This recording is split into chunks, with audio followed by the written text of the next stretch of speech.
Herkese selamlar. Bugün şeritli ciltleme tekniğini anlatacağım. Yabancı kaynaklarda stub binding diye geçer. Stub yani şeritler, formaların sırt kısmına eklenen, kitabın omurgasını kalınlaştırarak araya fotoğraf, harita, katlanmış büyük sayfalar veya kalın dokümanlar eklendiğinde kitabın ön tarafının şişmesini engelleyen o küçük dar kağıt şeritlerdir. Junk journal, scrapbook, albüm gibi kullanımlar için oldukça uygundur. Formaların 180 derece hatta daha fazla açılmasına ve kağıdın tamamının kullanılmasına olanak sağlar. Ayrıca su yönü yanlış olan, içinde resimler ve fotoğraflar olan kitapları ciltlerken de kullanılabilir. Ben bugün yaptığım defteri Junk Journal olarak kullanacağım. Klasik olarak kağıtları dörderli formalara ayırıyorum ve ortasından katlıyorum.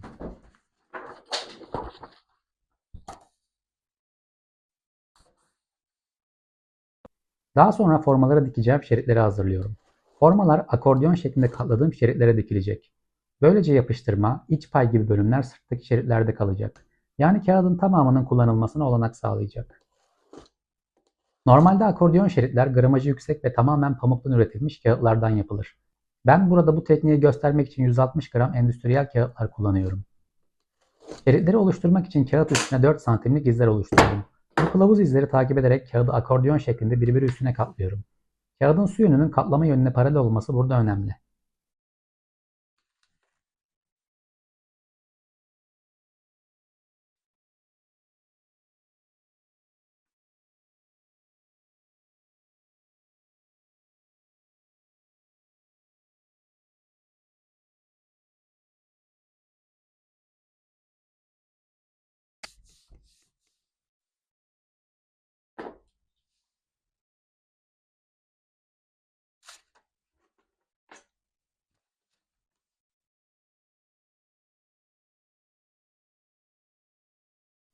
Şeridin fazlalığını kesiyorum.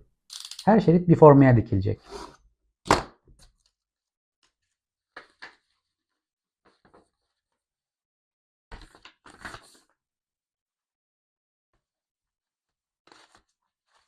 Burada önemli olan şey katlayarak oluşturduğumuz şerit kalınlığının forma kalınlığıyla mümkün mertebe aynı olması. Eğer farklı olursa sırt kısmı daha şişik olacaktır. Sırt bölümü ile formalar arasındaki kalınlık farkı sırtta daha fazla olabilir. Çünkü formaların arasına ıvır zıvır koyacağımız için kalınlıklar bir noktada eşitlenecektir. Ancak yine de çok fazla fark olmamasına özen göstermek lazım. Her forma için bir akordeon şerit yapmak yeterli.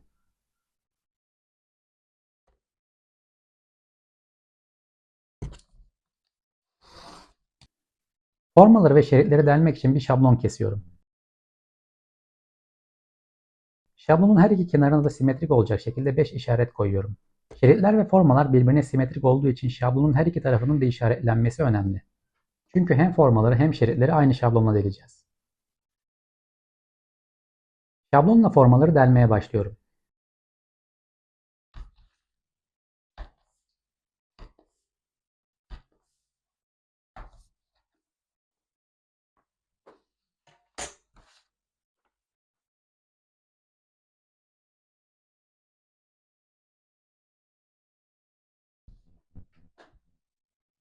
Şeritlerle formaların sırt delikleri birbirinin mümkün mertebe tam karşısında olması gerekiyor.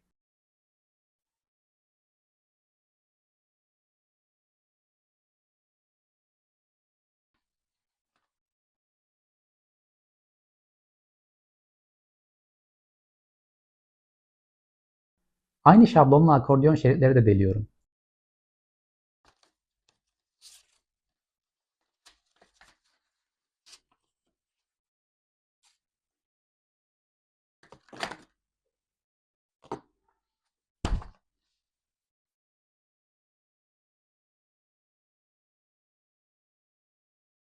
Şerit ve formaların delikleri birbirinin karşısında mı kontrol ediyorum.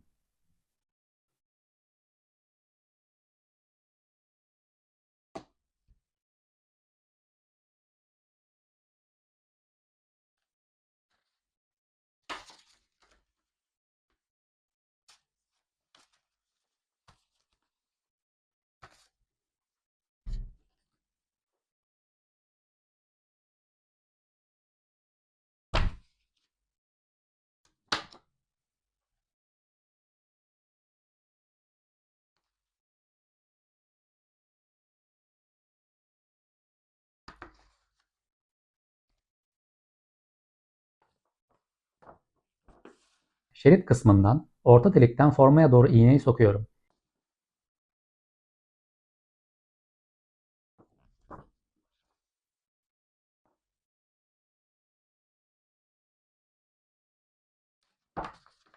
Daha sonra uca doğru forma içinden şeride, şerit içinden formaya doğru dikmeye devam ediyorum.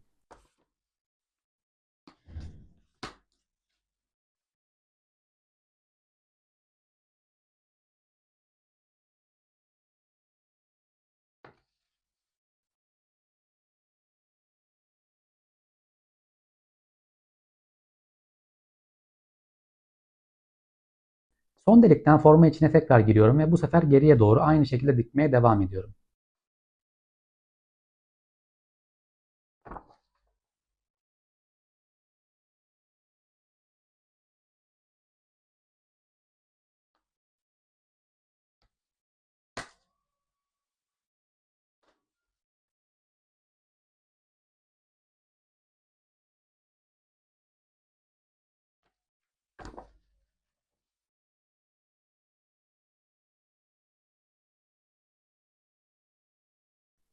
Şerit içine tekrar geldiğimde ilk girdiğim ortadaki deliği atlayıp sonraki delikten tekrar forma içine giriyorum.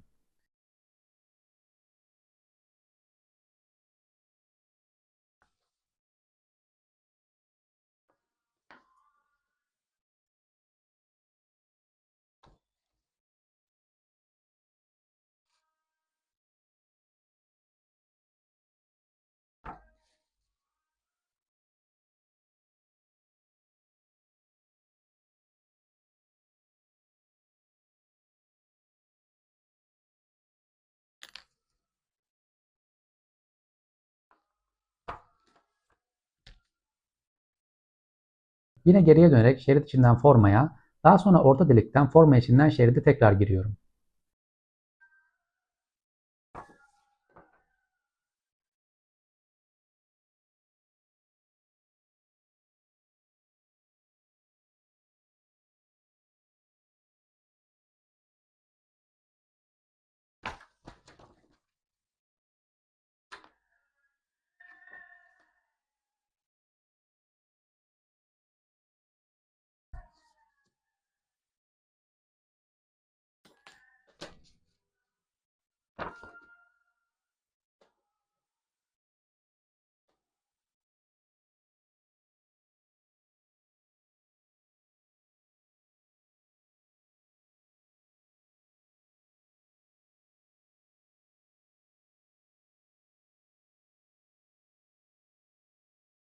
İpin her iki ucu da aynı deliğe geldiğinde gerginlikleri kontrol ediyorum ve düğüm atıyorum.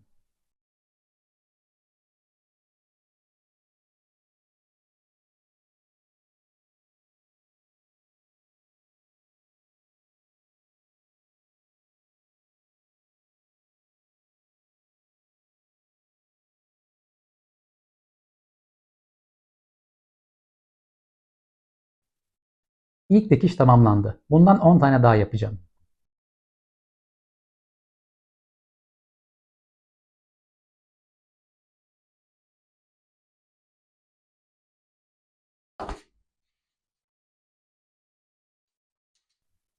Formalar şeritlere dikildikten sonra şeritlerin uzun kısmını da kesiyorum.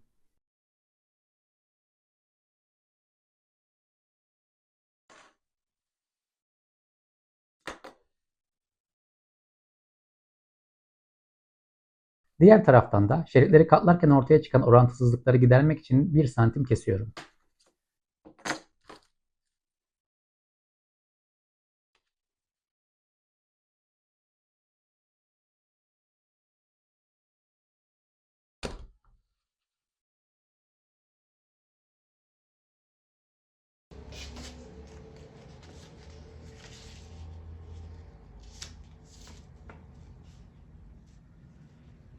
Şimdi defter bloğunu oluşturmak için şeritler üzerinden defteri dikme zamanı. Şeritlere de bir şablon yardımıyla delikler açıyorum. Bu aşamada istediğiniz defter dikiş tekniğini kullanabilirsiniz. Gerek önceki videomdaki gibi dikiş tezgahında şeritler üstüne, jütip üzerine dikebilirsiniz. Ya da benim şimdi yapacağım gibi Fransız dikiş tekniğini kullanabilirsiniz.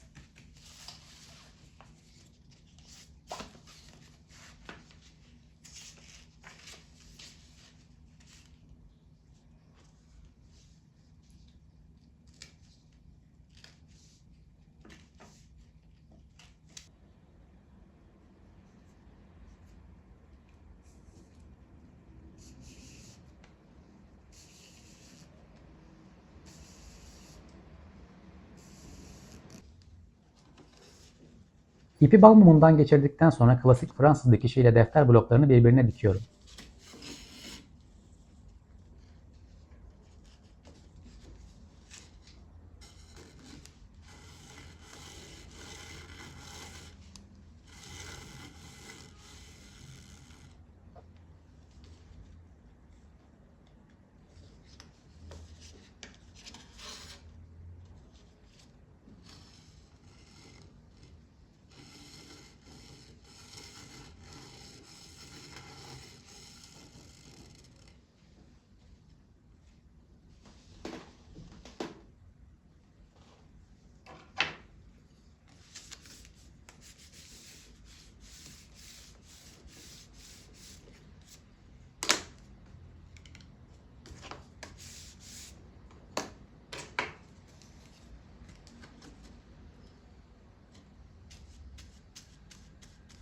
Her şeridi diktikten sonra boşta kalan kısmını yapıştırıcı ile yapıştırıyorum ve o şeridi artık kapatıyorum.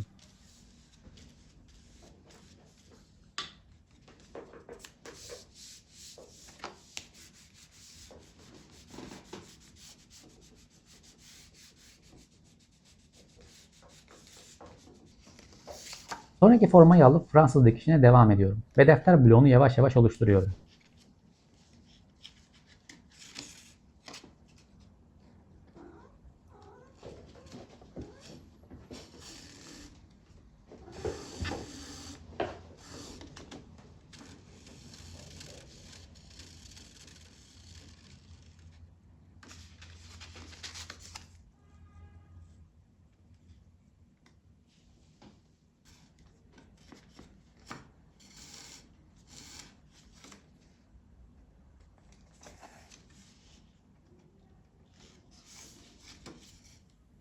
Son formayı da dikip şeridi yapıştırdıktan sonra defter bloğu hazır oluyor.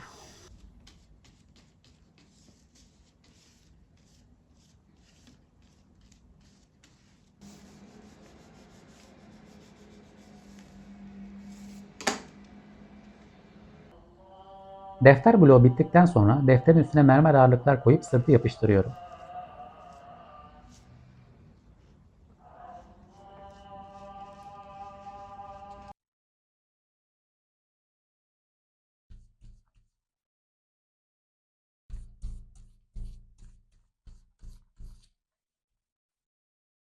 Sırada yan kağıtları hazırlamak var. Ebru desenli bir kağıdı güçlendirmek için başka bir kağıt üstüne yapıştırıp prese gönderiyorum.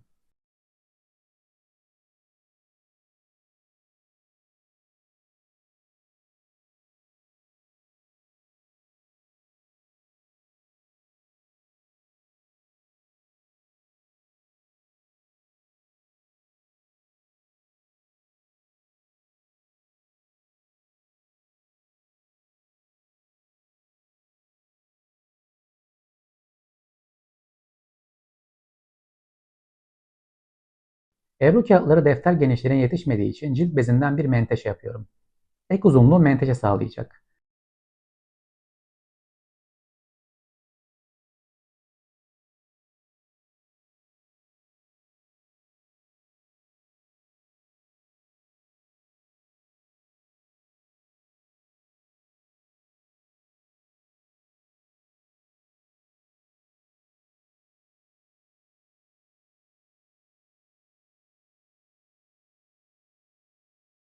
Yan kağıtları deftere yapıştırıyorum. Fark ettiyseniz yan kağıtlar defteri yine tam olarak kaplamadı. Bu nedenle kağıtları yeniden yapmak yerine zor yol olan defteri kağıtlara eşitlemeyi seçiyorum.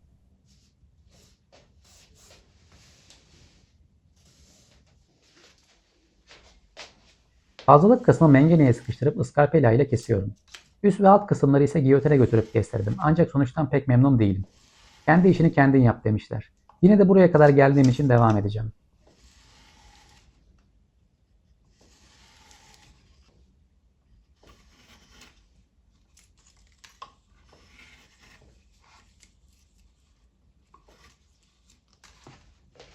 Kesimlerden sonra defter bloğu hazır oluyor.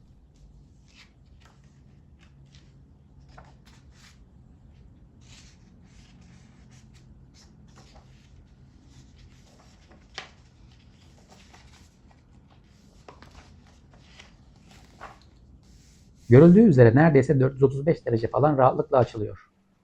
Part 2'de cildi oluşturup defter ile birleştireceğiz. İzlediğiniz için teşekkür ederim. Sonraki videoda görüşürüz. Abone olmayı unutmayın.